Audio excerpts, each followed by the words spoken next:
പള്ളിയോടെ സമിതിക്കാർ തന്നെ തടയുന്ന ഒരു സംഭവം ഉണ്ടായി. ഉടുമുണ്ട് അണിയുന്ന ഒരു അവസ്ഥയാണ്. വലിയ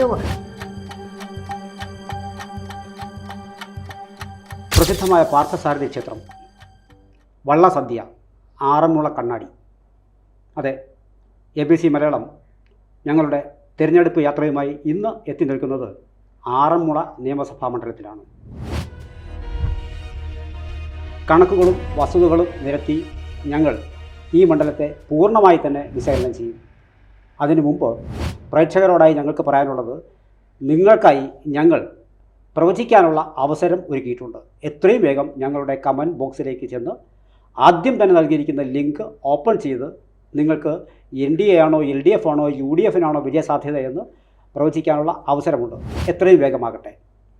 സർ, ആറന്മുളയുടെ സാംസ്കാരിക ആ പാരമ്പര്യത്തെക്കുറിച്ച്, പൈതൃകത്തെക്കുറിച്ച് പറയുമ്പോൾ അങ്ങ് പറഞ്ഞതുപോലെ തന്നെ ആറന്മുള കണ്ണാടി, ആ കണ്ണാടിയുടെ പ്രത്യേകത എന്ന് പറയുമ്പോൾ അത് രസം ഉപയോഗിക്കാത്ത, മെർക്കുറി ഉപയോഗിക്കാത്ത കണ്ണടയാണ്.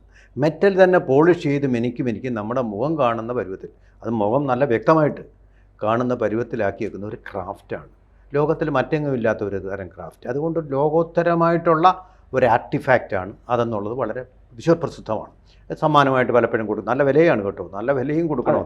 കണ്ണാടിയുടെ വിലയേക്കാളും വളരെ കൂടുതലാണ്, കഷ്ടപ്പാടുമുണ്ട്. അതെ. പിന്നാണ് ആറന്മുള ഉത്രട്ടാതി വള്ളംകളി, അതുപോലെ തന്നെ ആറന്മുള വള്ളസദ്യ. പാർത്ഥസാരഥി ക്ഷേത്രത്തിലെ 2 ചടങ്ങുകളാണിത്. ഈ വള്ളംകളി എന്ന് പറയുന്നത് മത്സരത്തെക്കാൾ ഉത്സവത്തിന് പ്രാധാന്യം നൽകിക്കൊണ്ടുള്ള ഒരു വള്ളംകളിയാണ്. മത്സരമല്ല ഇവിടെ പ്രധാനം. അത് ഐതിഹ്യമുണ്ട്, നമ്മൾ അതിലേക്ക് ദീർഘമായിട്ടൊന്നും പോകുന്നില്ല. അതുപോലെ തന്നെ വളരെ പ്രധാന ആറന്മുള വള്ളസദ്യ അനന്യമായിട്ടുള്ളൊരു സദ്യയാണ്. അതുപോലൊരു സദ്യ വേറെങ്ങുമില്ല. ഞാനത് നടത്തിയിട്ടുള്ളത് കൊണ്ട് പറയാം, 108 വിഭവങ്ങളാണ് ഈ വള്ളസദ്യ നടത്തുന്നവർക്ക് കിട്ടുന്നത്. അല്ലാതെ ഇതിൽ സദ്യയെ പങ്കെടുക്കുന്നവർക്ക് കിട്ടുന്നത് 61 വിഭവങ്ങളാണ്. ഈ വിഭവങ്ങളിൽ എന്ന് പറഞ്ഞാൽ ഇത്രയും വിഭവങ്ങൾ എങ്ങനെ ഉണ്ടാക്കാൻ പറ്റും? ചിലത് ഒരു ഐറ്റം എന്ന് പറഞ്ഞാൽ, ഉദാഹരണം പറയാം, കരിമ്പാണ്. കരിമ്പിൻ്റെ ഒരു കഷ്ണം അതൊരു ഐറ്റമായിട്ടാണ് വെച്ചിരിക്കുന്നത്. പപ്പടങ്ങൾ പലതരത്തിലുള്ളത് ഐറ്റങ്ങളായിട്ടാണ് വെച്ചിരിക്കുന്നത്. പഴം ഉണ്ടാവും. ഇതുകൂടാതെ എന്നെ ഏറ്റവും അധികം ആകർഷിച്ചത് വേമ്പില കൊണ്ടുള്ളൊരു തോരൻ. അതിന് മുമ്പോ അതിന് ശേഷമോ ഞാൻ ഈ വേമ്പില എന്ന് പറയുന്നൊരു സാധനം കഴിച്ചിട്ടില്ല. അതുകൊണ്ടുള്ള ഒരു തോരൻ എന്ന് പറയാം. അത് എല്ലാവർക്കും കിട്ടില്ല, സദ്യ നടത്തുന്നവർക്ക് മാത്രമേ കിട്ടത്തുള്ളൂ. അത് എത്ര സദ്യകളാണ് വർഷം തോറും ഇവിടെ ബുക്ക് ചെയ്യുന്നത്. വലിയൊരു വരുമാനം ആ ക്ഷേത്രത്തിന് ഉണ്ടാക്കിക്കൊണ്ടിരിക്കുന്നു. പിന്നെ വാസ്തുവിദ്യയുടെ കേന്ദ്രം കൂടിയാണത്. വാസ്തുവിദ്യ ഗുരുകുലം അവിടെയുണ്ട്. ഇങ്ങനെയൊക്കെ സുഗതകുമാരി ചേച്ചിയുടെ ജന്മസ്ഥലമാണ് അവിടെ. ആ ഒരു പ്രത്യേകതയുണ്ട്. വിമാനത്താവളം വരുമെന്ന് പറഞ്ഞ് വലിയ പ്രക്ഷോഭം, അതിൻ്റെ മുന്നേ ഇരുന്നവരാണ് കുമ്മനം രാജശേഖരൻ. അങ്ങനെയൊക്കെയുള്ള ആൾക്കാർ പ്രക്ഷോഭം നടത്തിയതാണ്. അങ്ങനെയൊക്കെയുള്ള ഒരു സ്ഥലത്താണ് കഴിഞ്ഞ പ്രാവശ്യം വീണ ജോർജ് വമ്പിച്ച ഭൂരിപക്ഷത്തോടുകൂടി ആ മണ്ഡലത്തിൽ വിജയിക്കാൻ ഇടയായിട്ടുള്ളത്. ഇപ്പോൾ വീണ ജോർജിന് 2ാം ഊഴം കഴിഞ്ഞിരിക്കുന്നു. അടുത്തുകൊടുത്തി വരുമോ അതിൻ്റെ രാഷ്ട്രീയത്തിലേക്ക് പോകുമ്പോൾ എന്നറിയില്ല. എന്തായാലും ശരി, നമുക്കത് എന്തായാലും അതിൻ്റെ രാഷ്ട്രീയമായിട്ട് നിങ്ങൾ അത് കുറച്ചുകൂടി വിസ്തരിച്ച് പറയേണ്ടതാണ്. സിനുജി, ഒന്ന് ആ നമ്മുടെ 2016 21 കണക്കുകളൊന്ന് വിശദമാക്കിയാൽ. തീർച്ചയായിട്ടും. ഇപ്പം ഈ ആറന്മുള എന്ന് പറയുന്നത് പത്തനംതിട്ട ജില്ലയിലെ ഒരു മണ്ഡലമാണ് ഈ ആറന്മുളയെങ്കിൽ പോലും ഇത് ഏതാണ്ട് ആലപ്പുഴയോട് ചേർന്ന് കിടക്കുന്നു എന്ന് പറയാവുന്ന ഒരു സ്ഥലമാണ്. അതുകൊണ്ടാണ് നേരത്തെ പറഞ്ഞ ഈ പാർത്ഥസാരഥി ക്ഷേത്രത്തിൽ നടക്കുന്ന ആറന്മുള വള്ളസദ്യയുടെയൊക്കെ കാര്യം പറയും. ഈ വള്ളസദ്യ എന്ന് പറയുന്നത് കാണാൻ ഈ പണ്ടൊക്കെ ഈ പള്ളിയോടെ സമിതിക്കാർക്ക് മാത്രമേ ഈ വള്ളസദ്യ കഴിക്കാൻ പറ്റുള്ളൂ, ക്ഷണിക്കപ്പെടുന്ന അതിഥികൾക്ക് മാത്രം. പിന്നെ കാലം മാറിയപ്പോൾ ഈ വള്ളസദ്യ കഴിക്കണമെന്ന് ഒരുപാട് ആഗ്രഹമായിട്ട് ചെല്ലുന്നു. അവർ കൊടുക്കുന്ന പാസ് കൊടുത്തേ പറ്റുള്ളൂ. ഇപ്പോൾ പൈസ കൊടുത്തൊക്കെ അടച്ചു കഴിഞ്ഞാൽ നമുക്ക് വള്ളസദ്യ കഴിക്കാനുള്ള അവസരമൊക്കെ ഉണ്ട്. അത്തരത്തിലുള്ളൊരു മണ്ഡലം 1957 മണ്ഡലം രൂപീകരിക്കുന്നത്. അന്ന് കോൺഗ്രസിൻ്റെ സ്ഥാനാർത്ഥിയായിട്ട് മാലേത്ത് ഗോപിനാഥ പിള്ളയാണ് മത്സരിക്കാനായിട്ട് രംഗത്തിറങ്ങുന്നത്. 1960 മാലേത്ത് ഗോപിനാഥ പിള്ള തന്നെ വീണ്ടും മത്സരിച്ച് ജയിക്കുന്നു. അങ്ങനെ കോൺഗ്രസ് ആധിപത്യം ഏതാണ്ട് തുടക്കകാലത്തെല്ലാം ഇങ്ങനെ തുടർന്ന് വരുന്നുണ്ട്.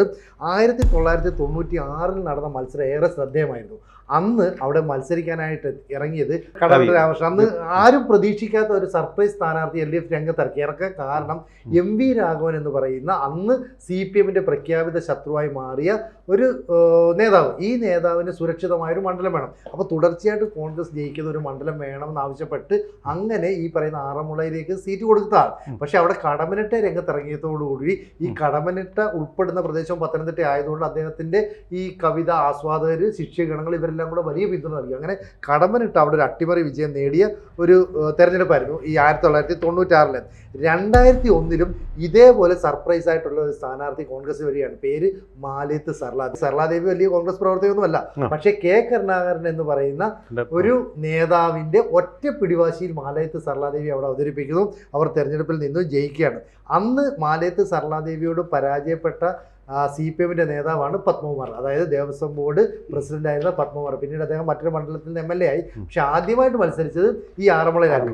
ആ ആറന്മുളയിൽ മത്സരിച്ച് അത് കഴിഞ്ഞ് 2006 ആയപ്പോഴേക്കും CPM KC രാജഗോപാൽ എന്ന് പറയുന്ന സ്ഥാനാർത്ഥിയെ രംഗത്തിറക്കുന്നു. അന്ന് മാലയത്ത് സർലാദേവി വീണ്ടും മത്സരിക്കാനായിട്ട് ഇറങ്ങുന്നു. പക്ഷേ ഒരു വ്യത്യാസമുണ്ട്, കോൺഗ്രസ് സ്ഥാനാർത്ഥിയായിട്ടല്ല, DICയുടെ സ്ഥാനാർത്ഥിയായിട്ട്. അപ്പോൾ കെ കരുണാകരനോടുള്ള അവരുടെ കൂറ് എത്രയാണെന്ന് ആലോചിച്ചു. കാരണം ഒന്നുമല്ലാതിരുന്ന മാലയത്ത് സർലാദേവി ഇവിടെ മത്സരിക്കാൻ ഇറങ്ങുന്നു. DIC രൂപീകരിച്ചപ്പോൾ അതിനുവേണ്ടി പരാജയപ്പെടുമെന്ന് ഉറപ്പാണ്, എങ്കിൽ പോലും മത്സരിക്കുന്നു. മാത്രമല്ല ഈ എതിർ സ്ഥാനാർത്ഥിയായിട്ട് പിന്നെ ഒരു സ്വതന്ത്ര സ്ഥാനാർത്ഥിയാണ് അവർ രംഗത്തിറങ്ങുന്നത്. കാരണം DIC ആയതുകൊണ്ട് കോൺഗ്രസും പിന്തുണച്ചു KC രാജഗോപാലിനെ തോൽപ്പിക്കാൻ വേണ്ടി.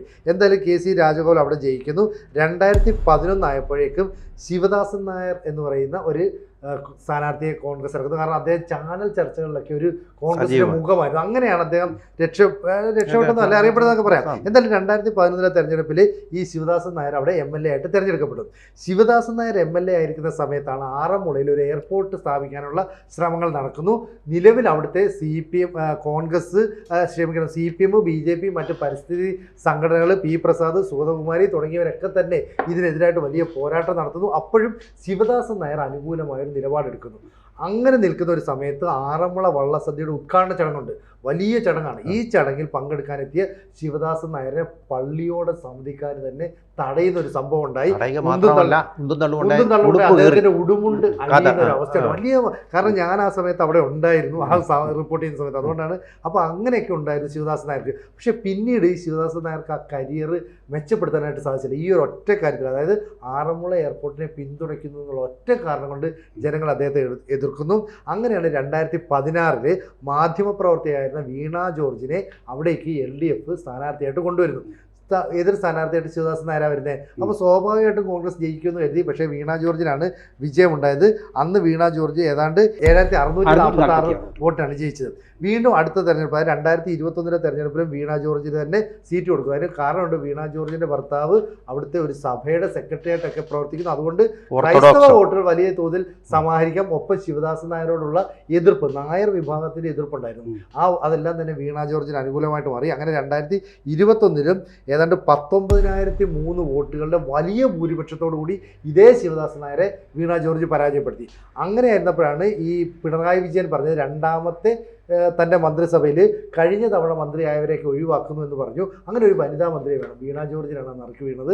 ഇന്നും ആരോഗ്യമന്ത്രിയായിട്ട് തുടരുന്നത്. ഇതാണ് ആറന്മുളയുടെ ഏതാണ്ടൊരു സമഗ്ര ചിത്രം എന്ന് പറയുന്നത്. നമ്മൾ കുറച്ചുകൂടി ഒരു കാര്യം പറഞ്ഞാൽ, ഇടപെട്ട് പറഞ്ഞാൽ, ഏറ്റവും കൂടിയ ഭൂരിപക്ഷം നേടിയത് കഴിഞ്ഞ പ്രാവശ്യം വീണ ജോർജ്. ആ മണ്ഡലത്തിലെ ഏറ്റവും കൂടിയ ഭൂരിപക്ഷം, ആ റെക്കോർഡ് വീണ ജോർജ്.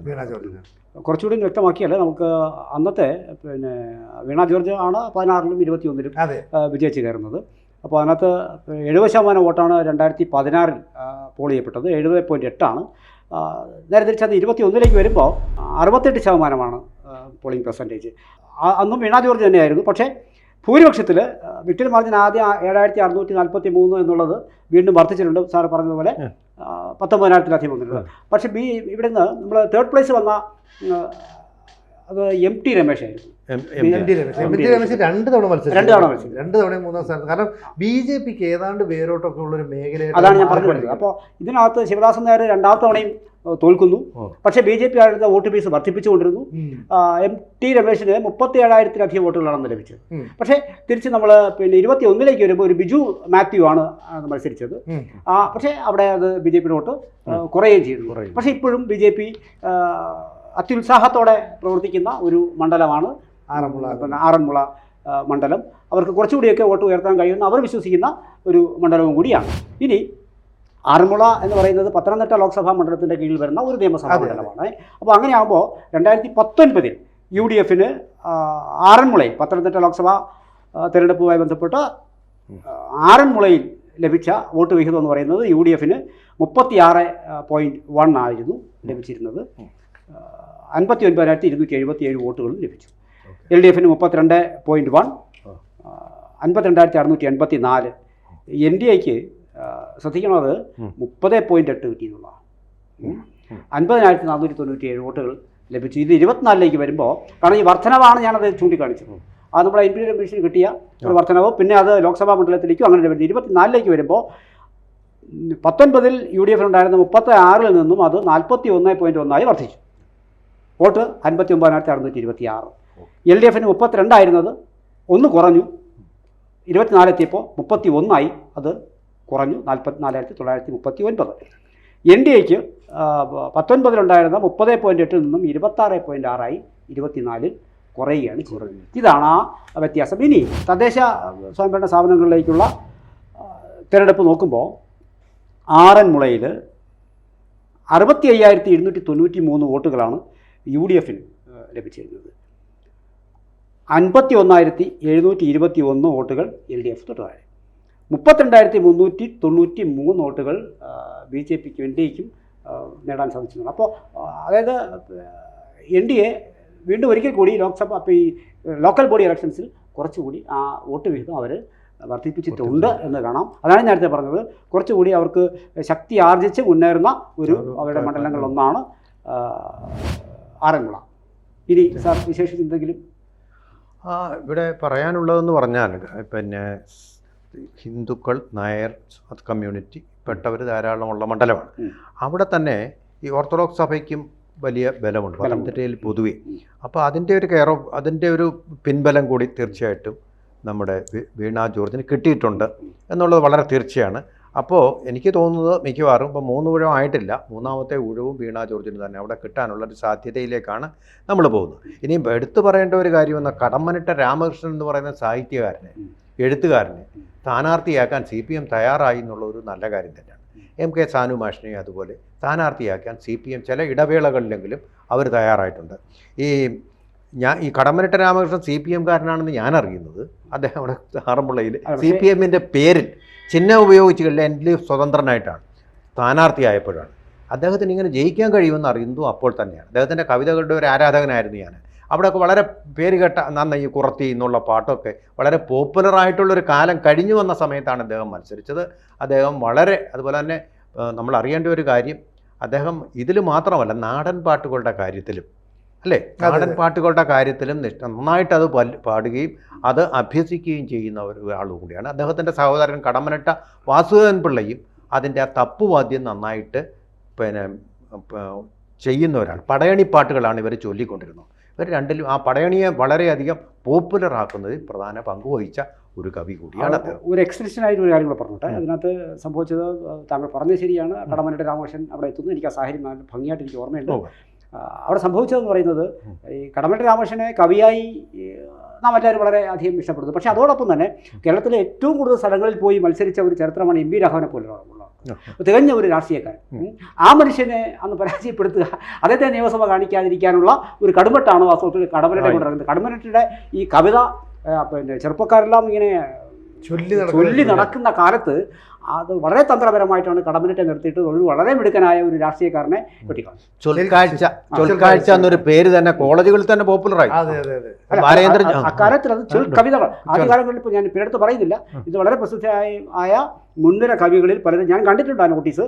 അന്ന് നമ്മൾക്ക് ഈ പ്രോഗ്രാമൊക്കെ അമ്പലങ്ങളൊക്കെ അവതരിപ്പിക്കുമ്പോൾ മിമിക്രി എന്നൊക്കെ പറഞ്ഞ പോലെ ചൊൽ കവിതകൾ എന്നാണ് പറഞ്ഞത്. ചൊൽ കവിതയോ ചൊൽക്കാഴ്ചയോ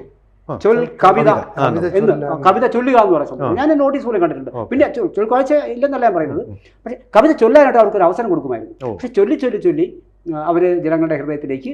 കടമ്മനിട്ട അങ്ങനെയല്ല, കടമ്മനിട്ട കവിതകളുടെ ഒരു ആ ഊർജ്ജം അറിയാലോ. പക്ഷെ ആ ഊർജ്ജമൊക്കെ CPM അന്ന് MV രാഘവനെ നിയമസഭ കാണാതിരിക്കാൻ വേണ്ടി പറഞ്ഞു എന്ന് മാത്രമേ ഉള്ളൂ.